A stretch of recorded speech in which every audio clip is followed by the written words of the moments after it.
చంద్రబాబు నాయుడు కాదు, చంద్రబాబు నాయుడుకి నిన్న అది షాక్. ఎందుకంటే ప్రధాని కంటే ముందు చంద్రబాబు నాయుడు గారు మాట్లాడారు. ఏం మాట్లాడారంటే జగన్ చెల్లిని చూసుకోరట, తల్లిని చూసుకోరట, గోడ మీద బల్లిని చూసుకోరట, ఏవో చెప్తూ వచ్చాడు.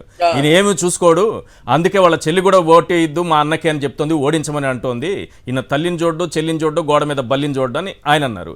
మోడీ గారు వెంటనే కాసేపటికి అన్నా చెల్లెలు ఇద్దరు ఒకటే, ఒకరు కాంగ్రెస్ లో ఉన్నారు, ఇంకొకరు వైఎస్ఆర్సీపీలో ఉన్నారు, ఈ ఓటు చీలకుండా వాళ్ళిద్దరూ ప్లాన్ చేసినట్టుగా అనిపిస్తోందని ఆయన అన్నారు. అంటే చంద్రబాబుకి చెంపదెబ్బ కొట్టారు. చంద్రబాబుకి ఈ మాట్లాడిన చంద్రబాబుకి చెంపదెబ్బ, ఒకే వేదిక పైన చెంపదెబ్బ కొట్టినట్టు. ఇప్పుడు దేనికి కట్టుబడాలి? మోడీ గారు అన్నదా, చంద్రబాబు అన్నదా? అట్ ది సేమ్ టైం నిన్న జరిగిన సంఘటన షర్మిల గారు కూడా ఒకసారి ఆత్మ విమర్శ చేసుకోవాల్సిన అవసరం ఉందండి. ఎందుకంటే అక్కరకు రాని చుట్టము మొక్కిన వరమయ్యని వేలుపన్నట్టుగా అక్కరకు రాని వాళ్ళ దగ్గరికి వెళ్ళి వాళ్ళని ప్రత్యేకమైనటువంటి గౌరవంతో గౌరవిస్తే ఫలితాలు ఇలాగే ఉంటాయని ఆవిడ గమనించాలి. మళ్ళీ బ్యాక్ టు మన చర్చకు వచ్చినప్పుడు ఏంటంటే నిన్న సభ అనేటువంటిది అట్టర్ ఫ్లాప్.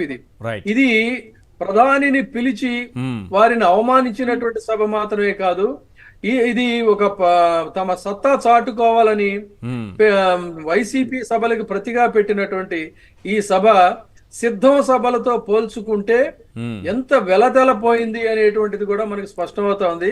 దీన్ని బట్టి రిజల్ట్స్ వస్తున్నాయండి. ఒకటి ఇక్కడ ఫస్ట్ అండ్ ఫార్మోస్ట్ ఒక క్యాండిడేట్ ని అనౌన్స్ చేశారు చంద్రబాబు నాయుడు గారు పిచ్ స్ట్రాటజీతో. అతను మీద అటు టీడీపీ వాళ్ళు ఇటు జనసేన వాళ్ళు కూడా స్థానికంగా పెద్ద ఎత్తున ప్రతిఘటన చేసేసరికి నాకు వద్దు మహాప్రభో ఎన్నికలు అని చెప్పని అన్నాడు. That was the first failure ఈ ఎలక్షన్స్. అంటే రాబోయేటువంటి దీన్ని శకునాలు సూచిస్తాయంటానికి అతనికి అదొక కర్పూరం పడిపోవడము, ఈ లోకేష్ తో కొబ్బరికాయ కొట్టిస్తే అటర్ ఫ్లాప్ కావడము, ఇవన్నీ అపశకునాలే అంతా. రైట్, అందుకని అక్కడ మొదలైనటువంటిది నిన్న జరిగిన సభతో నిన్న సభ కూడా అటర్ ఫ్లాప్ అయింది. పూర్తిగా డేలా పడిపోయారు వాళ్ళు.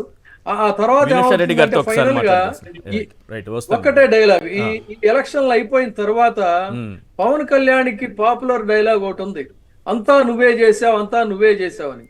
ఆ తర్వాత ఈ ఎన్నికలు అయిపోయిన తర్వాత గతంలో బీజేపీని చంద్రబాబు నాయుడు గారు అంతా నువ్వే చేసావని బయటపడాలని ఎలా ట్రై చేశాడో, రేపు ఈ ఫెయిల్యూర్ తర్వాత కూడా ఒకళ్ళకొకళ్ళు మళ్ళీ అంతా నువ్వే చేసావు, అంతా నువ్వే చేసావని పరస్పరం నిందించుకోక తప్పదండి. మళ్ళీ విడిపోతారు, మళ్ళీ అది ఖాయం.